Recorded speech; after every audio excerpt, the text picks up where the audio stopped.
You are listening to Something Rather Than Nothing. Creator and host, Ken Vellante. Editor and producer, Peter Bauer.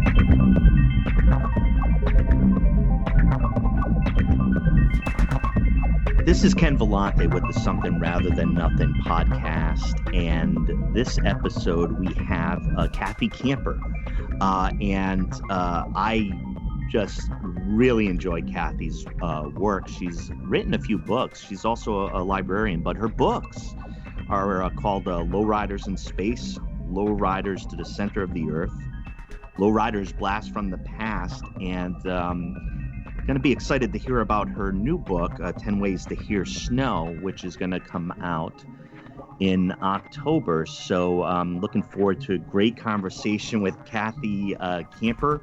Wanted to welcome you to the show, Cathy. Hi, it's great to be here. I'm honored. Thanks so much. We start off with what were you like as a young child? Were you always into books, into art, reading? What were you like? I was. I grew up in Madison, Wisconsin, so you'll notice I have a slight Midwestern accent that comes out. But my parents and my family always encouraged reading, and I loved, the library always seemed like a treasure to go to the public library. So it's not a surprise that I ended up working as a librarian. And I think that I was lucky that I had parents that encouraged us to draw and to write as a fun thing, not just as something to do for school. Yeah, that's great to hear. I thankfully talk to a lot of my guests and hear that a lot of times the fuel of their creativity, it can be a reaction to authority, but parents a lot of times help encourage the art, and obviously it creates a different dynamic, whether it's viewed as a spurious activity or something Right. vital, Right. Well, I agree with you. I was reading something where authors talked about, it was a question like, what inspires you to write? And people were saying all these kind of bucolic, happy things. And I thought, actually, I'm often inspired to write because I get angry about something. And I thought it was interesting that people didn't say that, because you usually need something that makes you feel passionately about something that will drive you to do it, So I think anger counts, and it's not always like a bad anger. It's something like you read something and you go, wait a second, that's not right, and then you start writing something. Yeah, I think it can be like, I know I operate off a lot of nervous energy. Like, I used to question it, but then I realized it's kind of part of my makeup and it kind of pushes me to do things. So yeah, like whether it's anger or something of the emotions. Yeah. To create. I ran into your books, Cathy, Lowriders, which I enjoy the art in there. Raoul III, the artist, your writing, and the kind of Spanish language, English language, kind of I don't know how to describe it exactly. A little bit of a pastiche that you do. Can you tell the listeners a bit about Lowriders, the Lowriders series, how it kind of came about, and Sure. the feel of it? Yeah. I moved to Portland, Oregon to live with my boyfriend in 2005, and I was lucky to get a job here to do outreach to schools as a librarian. So one of our functions was to bring books that kids could take, free books during free lunch when they were giving out lunches. So we were outside and we'd spread the books on the grass and kids would take them. And I saw that there was a couple of nonfiction lowrider books that had photographs and facts, and they just got grabbed right away. And something started in my head then. And it was like, this is often how art starts, is like a little daydream. And I was like, wow, that's cool, but there's no fictional stories, and lowriders are so cool. And it just kind of went around and around in my head for for a while, and finally I wrote a script, and the original script could have been either a picture book or a comic, a graphic novel, because at that time I wasn't really sure which way it would sell. The basic idea was that there's a contest for lowriders, and I don't know if the listeners know what a lowrider is, but it's a car that's decorated to the max. It's something that's come intrinsically from Latinx culture in America originally.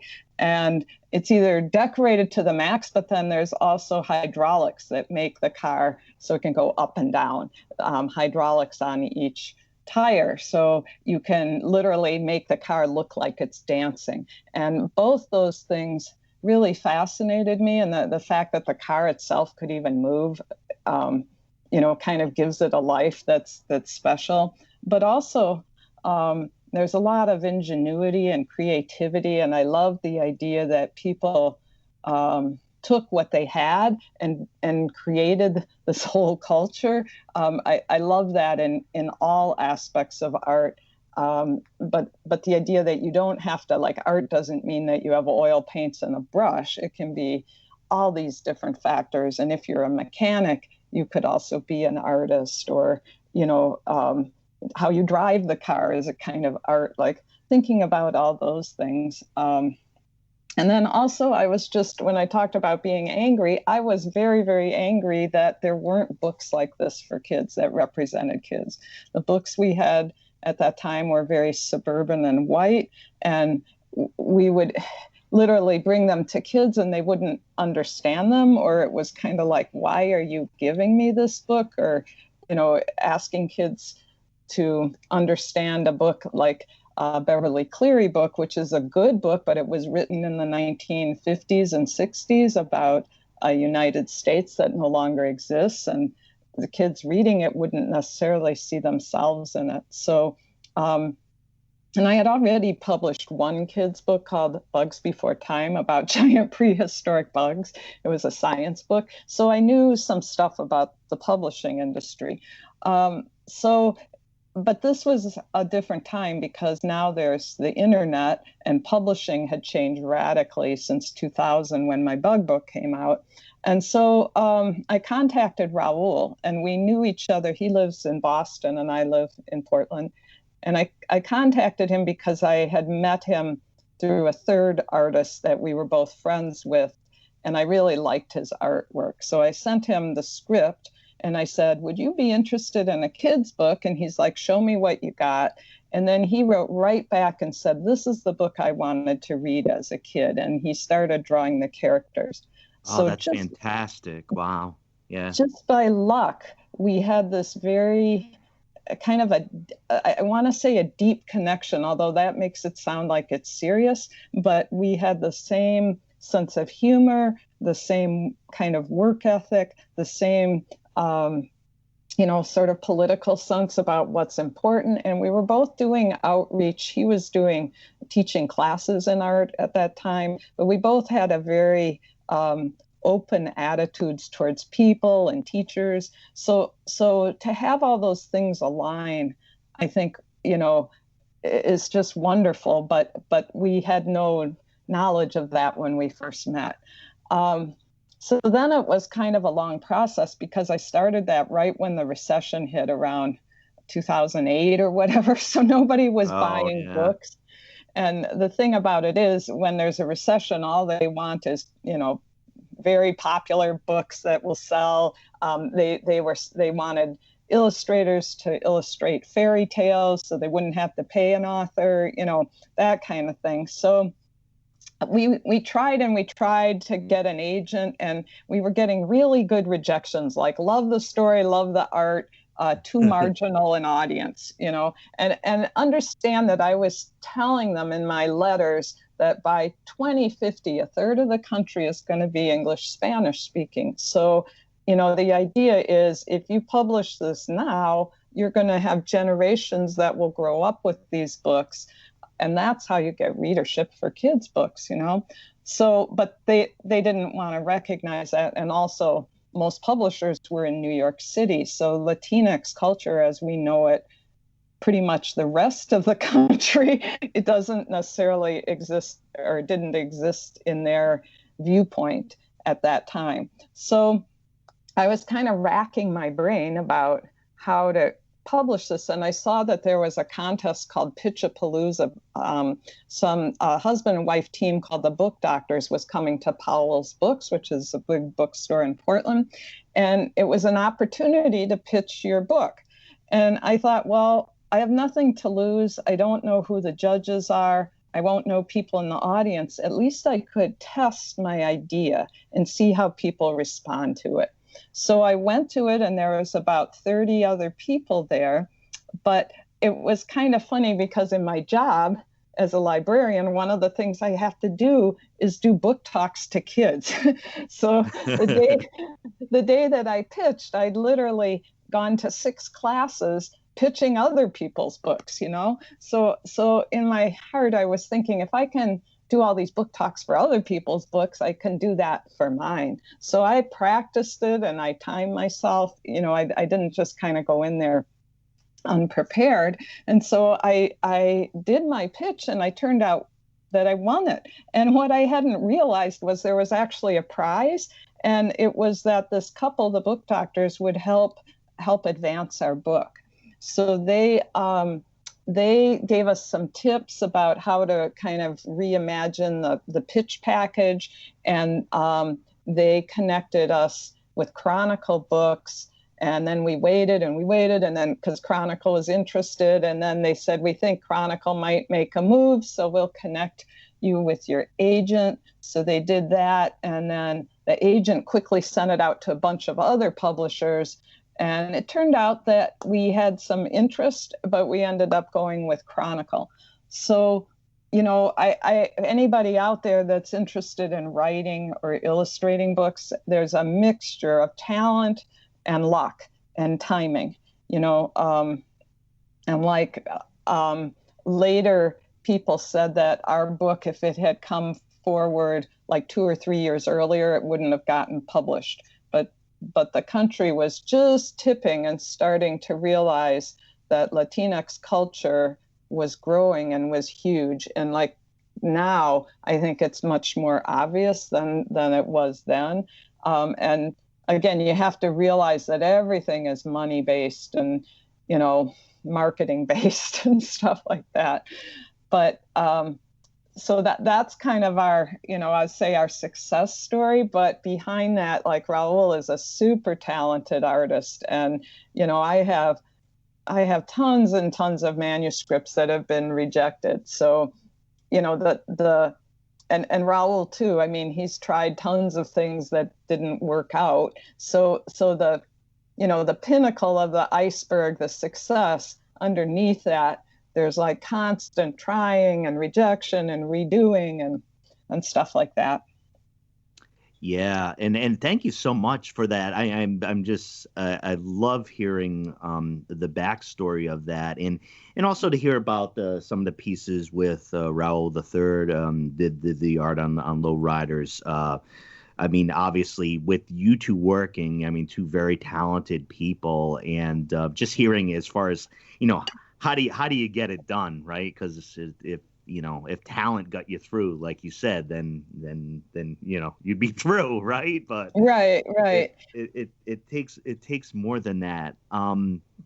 So Cathy, one question. I got the big question here. What is art? But I wanted you to maybe make a couple comments, you know, on the question, what is art? One of the things you had mentioned about, you know, say Lowriders and you know, some of the what I would say the aesthetics around the Lowriders. I mean, sometimes viewed as like kind of like lowbrow or cars or kind of like popular art. You know, where I view, I mean, I own each of those volumes, and they're fantastic and beautiful and vibrant. For you, I mean, you know, what is art, and could you kind of maybe look at or address aspects of, you know, the thinking around like lowbrow art or something like that? Well, I think art, like in its basic sense, is sort of human expression that that goes beyond perfunctory, sort of, so spiritual or emotional. I was watching a show on public television about the invention of writing, and they were saying how they think it started basically in Mesopotamia from bookkeeping, but we would never think of bookkeeping as art. But then they also looked at Egyptian writing, which was hieroglyphics, where you have the mixture of pictures being sort of turning into letters. And like when we look at hieroglyphics on a wall, we would probably think that it's artistic. And, there's calligraphy that is artistic. So I guess there's an element of pleasure in viewing art, although then you could think of art that's not, that's gruesome or something. I think but there's definitely something about it. And I think it's also been used against art, that, its connection to pleasure or non-usefulness. You can think of a lot of religious banning of art because it is those things, or I can think of when novels first started, the idea that people would just lie around and read novels was considered really scandalous. Really evil. And sort of seductive. And I think the stuff about lowbrow it's just a class thing that's overlaid, and it switches because, like, if you look at graffiti, at first it would never be in a museum, and then suddenly rich people like it, and suddenly it's commanding millions of dollars. And artists like Banksy, their whole career plays with that sort of that valuation. But what I think is interesting, especially for kids, is that not every kid has access to museums and, like I said, paints and art history. But even with that, kids still create art. And like Raoul jokes, he'll say that his museum was the spin rack of comics at the drugstore. Yeah. And, as a kid, that's very, very true. Or both of us grew up going to the library, and that, those weekly visits where you would come home with 20 picture books or something, that's like an art show in a way. You're seeing this art pass before you. And so back to the lowrider cars, if you don't have a canvas, but you start painting on an old car, and you don't have a brand new car, so you get a junker and you redesign the whole car, and maybe you spend all your extra money putting chrome on every single part of the engine and creating like this jewel of a car that's better than any manufactured car. I just think that that's really fascinating, and it shows ingenuity and excitement. And I guess the other thing I should mention is there's a lot of lowrider cars that are filled with humor. So what people from the outside might go, oh, that's, tacky or lowbrow, they're not getting the joke that it's supposed to be over the top. Like one lowrider car I saw had like 15 televisions in this one car, like way more than anybody could ever watch. But the idea was, sort of a parody of luxury in a way. Like you're saying, if I buy a TV, I'm moving on up, but so then let's buy 20 of them, another thing is, even like sometimes they'll have a rear view mirror, but instead of one, they'll have like 5 in a row, as a decorative effect, but it's also sort of a joke. So I really like that part of it too. I know I'm interviewing here, and we had these wildfires out here in the Pacific Northwest, and it's actually sunny and not raining. You got me dreaming of being in a lowrider going down the road. I know. Cruising with the oldies.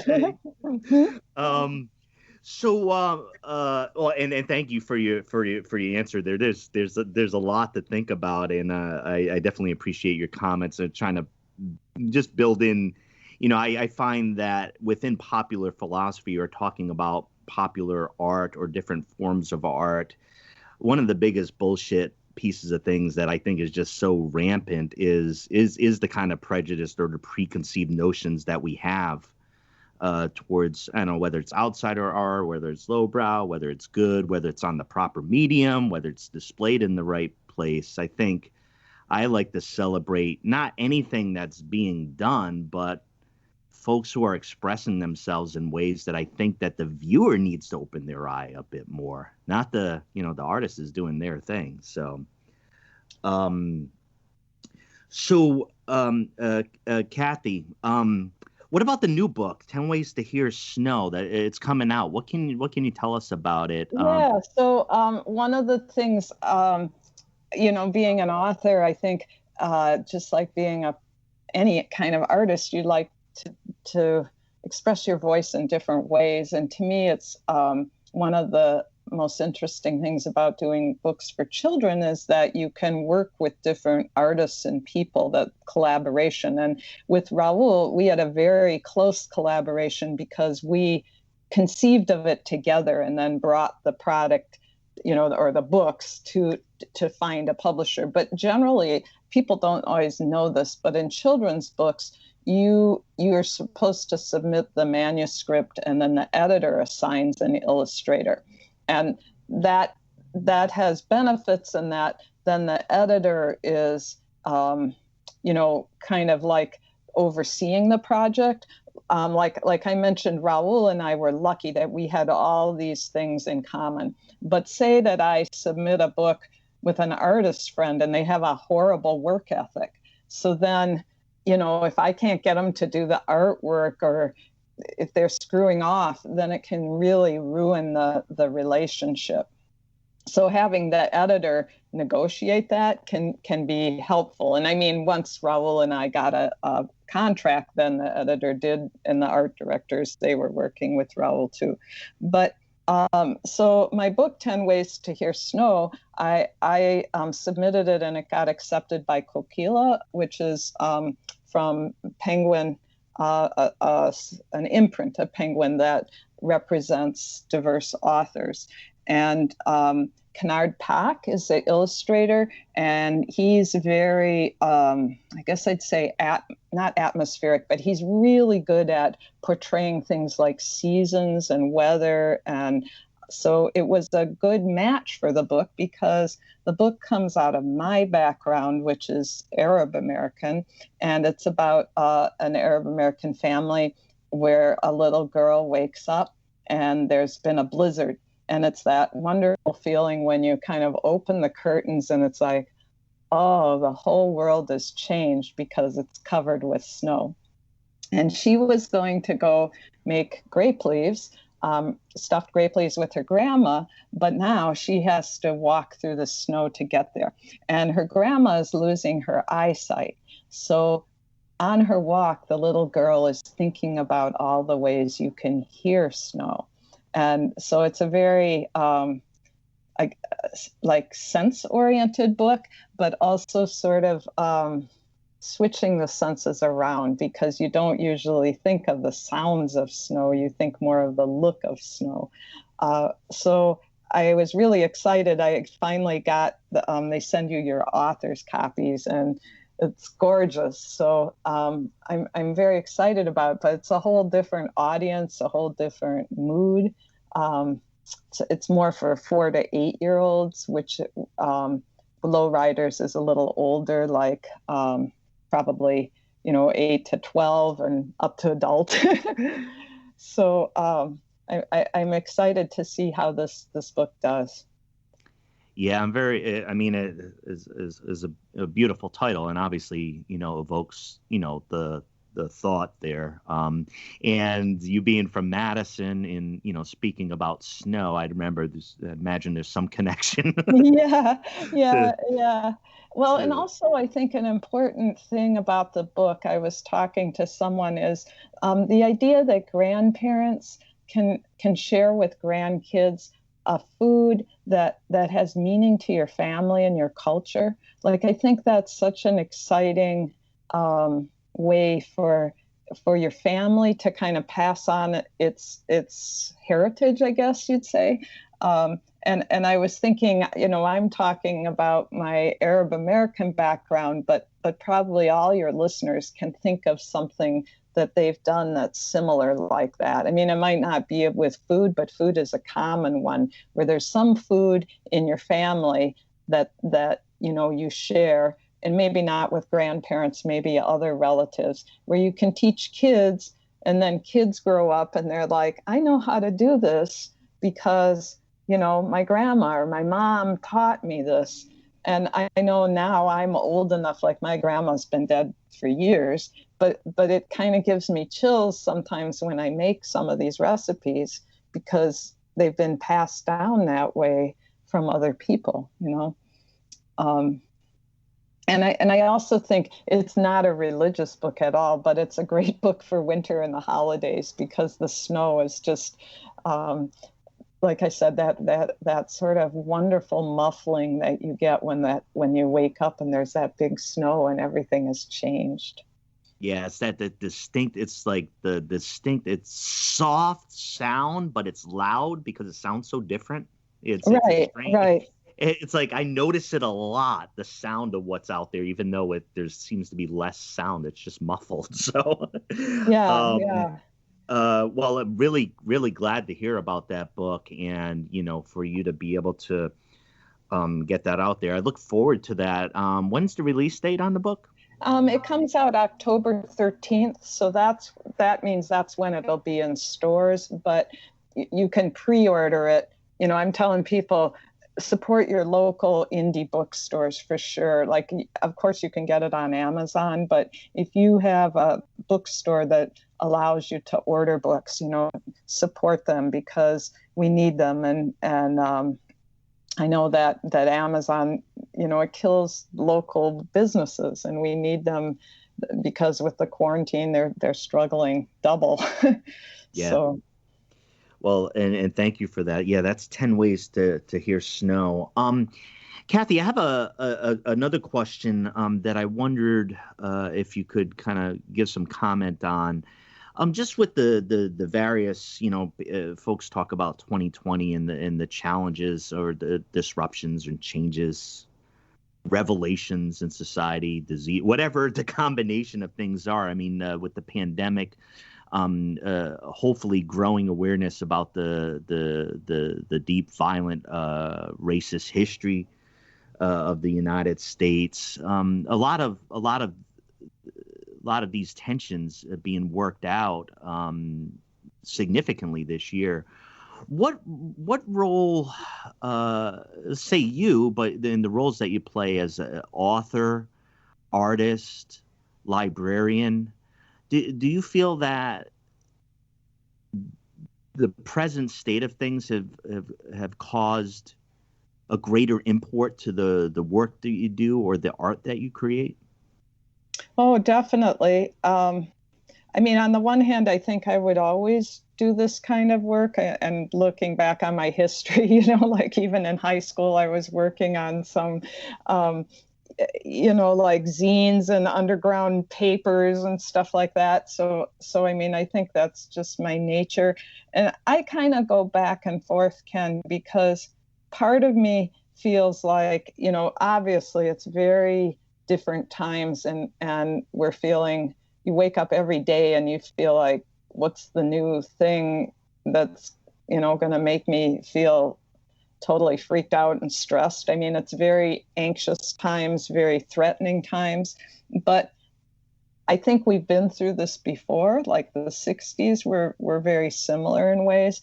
And I think that in some ways, the United States has been privileged not to have this kind of fear, because like we've never had a war fought like from somebody attacking us on the outside and then fighting that on our own turf. We've always had things sort of at a distance, except for the Civil War recently. And I think that, or even disease, so many other countries live with daily fears of disease and with very little resources to cure it or to solve it. So I kind of go back and forth about that, like maybe this is just us waking up to what a lot of the rest of the world experiences daily. And of course, being Lebanese American and looking what happened in Beirut, like that huge explosion on top of everything else collapsing, the bank system, reliable government, reliable transportation, and still people survive. And I also think that at times of great change, part of the like it's a reaction to a lot of change rather than like what we're seeing. It's not all negative. Like a lot of it is because there's been huge amounts of change in the past 5 or 10 years. I mean, I didn't ever expect to see a Black president in my lifetime, and that I did. I think that's amazing, but it also is showing that there's a lot of backlash to that. So, Sure. Or I think what we're going through right now in the definition of gender, like that, it might not be binary as we've been locked into the definition of gender for so long. I mean, that's a huge change. So it's going to, create a lot of reaction, but it also, we haven't had this discussion this up front before. So that also means, that there's a movement. Or I also look at just, that the statistics that the U.S. won't continue to be white majority.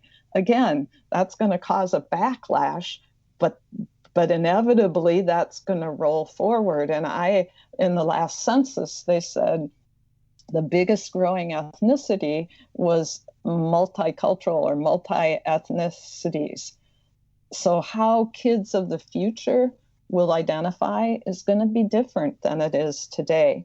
And that's one thing I think, because I write for kids, it's like the cutting edge of what's going to be the future is also, who's kids now? What are kids now like? So some of the stuff that we're seeing, in some ways, it may be the last gasp of some people that won't be here, 10 or 20 years from now. And yeah. I mean, one way to think of that is how would have people in the 40s or the 30s ever conceived of the internet and how it's affected all our lives, So I think there's some profound change, and I think you're right. I mean, sometimes you have to step back and place, over the last 5 or 10 years, some of the things that happen. I've been deeply fascinated by what pieces have opened up both intellectually and culturally in the United States. But I'm reminded daily as a 48-year-old cis white male that my reaction is not the standard reaction to those changes. I'm intellectually curious. That doesn't place me in a higher position than anybody, but I'm curious about the changes, and I want to understand what language around gender is right and learn more about race and ethnicity in the United States. But the reaction to my prototype is very different. Right. It's quite simply a vote for Trump and a middle finger to the rest of the country. And I think, there's great potential in a lot of the dynamics that you describe historically that are happened, but the challenge that those changes create and the kind of political reaction to them is just downright scary. That I've seen. Inspiring because I believe that people are going to win at the end of the day, at the end of history, but that's a very abstract notion at the moment. Well, and I think in a larger picture, I mean, I mentioned I wrote a book, Bugs Before Time, so that was about the sort of the evolution of insects and kind of paralleling the dinosaurs and, the history of life, really. And one of the things I always love geology and fossil hunting and stuff. And one of the reasons I like it is it puts in perspective. I mean, the dinosaurs were here for millions of years. They were way more successful than humans. And there's been several times in geological history where humans have almost been wiped out, like greatly reduced. And there's been many times when life itself has been reduced and then, come back and bubbled as one cell or, very primitive kinds of life and then gradually re-evolved. And like I was reading about when the asteroid hit that killed the dinosaurs. And one of the things they think now is it was a huge explosion down near the Caribbean. So, if you think of this huge crater of something hitting, but they said it pulverized so much Earth that then that blackened the skies and caused immediate winter. And then there was like a rain of sulfuric acid, and I was reading this and I'm going this sounds like something, like the biblical end of the world. But that's like nature, that's not anything that humans did. It's like, the way of it's not even the way of the world, but the way of the cosmos is we could be hit by, this falling chunk of something, and it just ends everything that makes sense to us. and sort of that we live in a chaotic universe that doesn't align with our, all the things in our brain that say this is right and this is wrong and this is good and this is bad. And, a lot of art and religion and philosophy, it's all trying to make some kind of sense out of that huge chaos. And so sometimes seeing that chaos, it's almost in a weird way reassuring, like it doesn't even matter what we do in a certain amount of things. That doesn't mean we should ruin the earth or kill people, but it also means that it's not all our control. That there's a way of things that's bigger than we can grasp, kind of. Yeah, we can't necessarily control the ending. There's a lot of control that question, right? Control the ending, control what's going to happen. I think my solution is a little bit simpler. As of October 13th, having a copy of 10 Ways to Hear Snow. I think that can provide some solace. I've spent 12 years in Milwaukee and Madison, Wisconsin myself, and know that the peaceful sound of the snow and maybe not the 15 inches that creates havoc, Well, and, when you're a kid, you don't have to drive. You don't have to go to a job.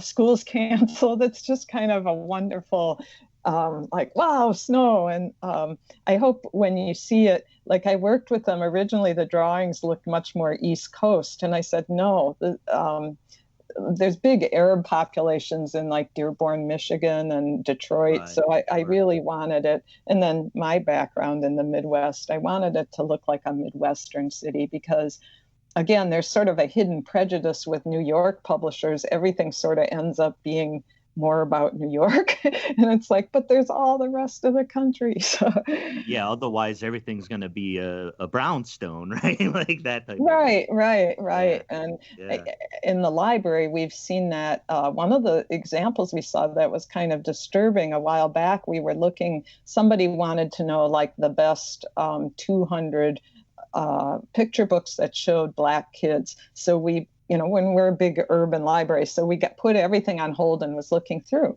and it was like one brownstone after the other. And it started to get really upsetting because we couldn't find any books about Black kids on the West Coast or Black kids in Detroit or St. Louis or Chicago or Kansas City, where there are huge Black populations and a very important Black culture. So this was, it wasn't that all the publishers in New York said, okay, only show this, but it showed their hidden subconscious prejudices about what they thought, how a Black family should be represented, which was a brownstone in New York, So some of those things, like there's upfront prejudices, but then there's ones that we've absorbed that we don't even realize it. And so, and I can say something, even my book showing an Arab family in snow is again, it's breaking a stereotype, because almost every other book you're going to see Arabs in the desert, Arabs and camels,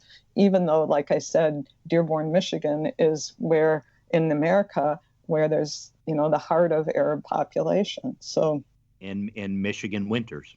Right. And in other places, Ohio and Brooklyn, and I mean, there's Arabs that live in California and warm places too. But just it's so easy from the media, the inundation of the media, to have these stereotypes formed that we don't even realize. And then when somebody says that, you're like, oh yeah, that's right. I'm gonna. And I those details and some of the things I never really thought about of setting, not only like who the characters are in the book, but the physical setting and how it appears. I think it really points to, I would say, you work as a librarian, seeing a lot of books, seeing how things are represented, seeing what words are used, seeing what colors are there, seeing what cities. I think those are the type of details that when people, whoever they are, see themselves in, that whole thing of settings that look familiar to them, that their teacher looks, maybe like their uncle, or, or like exactly. There's a connection to the reality that's being expressed in culture that reflects. Well, or even things like class, like seeing working class families. And it often, to me, it doesn't hit me until I read a book that, where I see something and I go, wow, I really connect to that. And then I realize it's partly because I never saw myself in the book in that way. And, I know I'm fairly light-skinned, but growing up in Wisconsin where people were very blonde, it's like if there was ever a character that had dark hair or darker skin, that's the one that I connected to as a kid. And so it's very subtle how that can happen, but showing kids more different worlds. And then the opposite is that books are a good way to explore things that we don't know about. So, whoever you are, you can also learn about a lot of other different kinds of people just by reading a book. And it's also a very safe way to explore stuff, and then in your real life, maybe you go out and do more exploring, but just like you read a travel book before you go travel, you can read books about anything, any culture, all different levels of fantasy and things like that, and then kind of say, is that for me or not? And I think that's a super important part of kids growing up, to be able to do that. Yeah, and thank you for your contributions to it. Like I said, both in the work you do and the kind of historical importance of librarians, but also, like I said, creating material that will reach kids. And I think both of us know that within the capitalist market, right? I mean, things that fit into what already exists move along pretty well because they mesh with the culture. And those that stick out or cause pause or don't reach a demographic readily, it takes work. And I've heard that, about the work you've done to make sure that that gets out there. I got a question I wanted to ask you before the big, why is there something rather than nothing? But prior to that, given, you're around books, love them, any like super important authors that you've encountered lately that you'd want listeners to be like, check this out because this is really cool? Oh, never ask a librarian that, because I feel like when I get asked that, there's so much, but then I can't think of any titles. But I wanted to give a shout out for my author friend, Isabel Quintero. She is a writer, and she also published a picture book called Me Papi Has a Motorcycle, I think. I might be saying it slightly wrong, but it's with the same publisher I have, Coquila, but it's about a little Latinx girl whose dad is a carpenter, and he gives her a ride on the back of his motorcycle. And when I read that, I had that experience we were talking about where I was like, I remember those days when, I got to hang out with my dad just alone. And for me in Madison, what I remember is one time he rented a rowboat down by the Union at the lake, on the college campus. And I got to go, he rowed out into the lake. And as a little girl, I was sitting there and I got to go for this rowboat ride with my dad. And reading her book just brought that back so vividly. But she does this wonderful father-daughter connection, but showing a working class dad that way. And he drives around and he's waving at some of the carpenter guys he knows. And it just, it showed me a bunch of things that I hadn't seen in kids' books before. And it's a wonderful book. Thank you. Yeah, my poppy has a motorcycle. Or my poppy has a motorcycle. Yeah, my poppy has a motorcycle. Yeah, thank you so much for that. I tend to do that. I get librarians around. I extract as much as I can from them. So sorry. Yeah, no. And then I feel like I said, I have a horrible memory. So I'm always like, oh, and then there was that book that kind of blah, blah, blah, but I can't remember the exact title and the author. But no, I'm the exact same way. And when, the episode comes out, maybe we can, throw a few little extra tags on there and, you can think about it a little bit more. But the big question, name of the podcast, Cathy Camper, I know you have an answer for why is there something rather than nothing? Why is there something rather than nothing? I'm not quite sure there is something rather than nothing. That's okay. That is an answer. Yeah, I think that I guess it goes back to what I was saying. I feel like things have evolved this way, but it kind of tickles me that it's totally random and that, there could be like say the asteroid hits and we all die and there's some other kind of evolution, it could be intelligent cockroaches or it could be slime mold or it could be nothing like on Venus where there's a toxic atmosphere, that's all. But something rather than nothing, I'm not really sure. No, we're all every episode, we're all taking stabs at it. We're all taking stabs at it. Yeah, I mean, I guess like as a kid, I always was frustrated by that. Like, when you read physics and it's like talking about the end of the universe. I mean, if you think of the universe kind of like as a table. Or anything, at some point you reach the end, but they say, when they say there is no end or that it goes on forever, I'm like, well, that I can't conceive of that really. So, I don't know, or like when some theories that think that we're somebody's daydream in another universe or something, like multiverses and or that whole thing that there's infinite amount of universes. Then it's like, well, how does that all fit? Or like, because then there seems like there's a space that it fits in. So that space goes beyond, I don't know. Well, I know. But and I'm going to make, and thank you for your answer because I get it too, but I'll make it easier. The last one in this particular multiverse that we're in. Okay. How do listeners connect to you, your work? Where do they go? Just to make sure they connect with. Thank you. Well, probably just if you search on the internet, cathycamper.com, I have a website. So that's if you wanted to contact me, you could do it through that. Or I try to keep it updated. I'm on social media, definitely Facebook, a little bit Twitter, a little bit Instagram, and that's just because I don't really feel super healthy being on social media a whole lot. I'd rather be out wandering around outside somewhere. I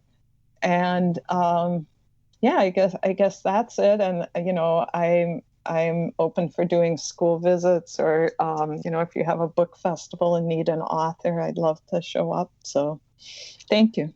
Yeah, thank you so much for that. Cathy Camper. I got to tell you, it's been so nice to talk to you and actually to learn more about about your work and about your art. I really think it's great, not only what you make, but in talking to you about your process and how you're thinking about it, what you're trying to do and what you're trying to create, whether it's for kids, for adults, for young adults, what have you. I just wanted to thank you for the things that you create and to thank you for joining the podcast. Oh, thank you. Well, there's nothing that touches me more to, like, sometimes people have emailed me or written me, and kids. And, when I think of something that to me, like a book is like my daydream, but then when they say, like, you move me, you changed my life, or, I saw myself in your books or something like that, it's like, wow, I'm just humbled by that because, like I say, it's sort of like it starts all as a daydream. So it's pretty cool. Now I just gotta find somebody who's got a lowrider down in the area. I know. It's nice outside. We walk around, nice outside. But yeah, thank you again, Cathy Camper, Lowriders from Space, and the new book coming out, 10 Ways to Hear Snow. And that's going to be October 13th. Cathy, again, great pleasure chatting with you, and hope to chat again soon. Yes, thank you. Bye now. Bye.